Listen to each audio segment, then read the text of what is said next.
both weighed twice as much as me, my rugby mates. I was tough and wiry, but weedy by comparison. We threw the ball about and each other until we were sufficiently muddied and our clothes adequately ripped. Having worked up a thirst, we ran off to the pub to further compete in a royal quaffing. At some point deep in the ale, one took aim at his head with an empty pint glass. 1, 2, smash! It looked for all the world like he really had glassed himself. He had actually just let it go between two and smash. It had really just broken on the floor. The other guy was also convinced, so he gave it a go.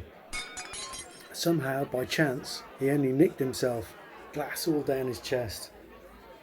Wow, thought I didn't know you could do that.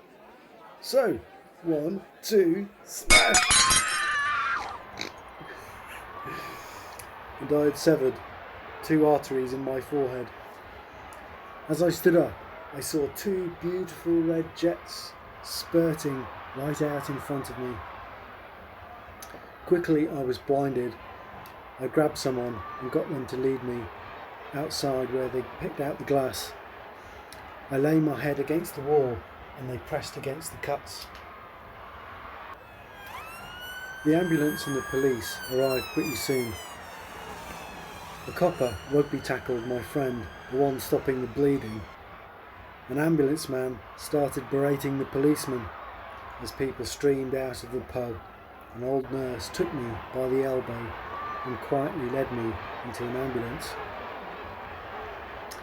Dabbing away the blood, just enough to see, I thought I made out 2 people locked in combat, rolling out into the road. It had turned from a fracas into carnage as we zipped off to the hospital. They stitched me up, no anaesthetic, and left me to sleep it off. At some point in the night, there was an accident with a bedpan, which was already full.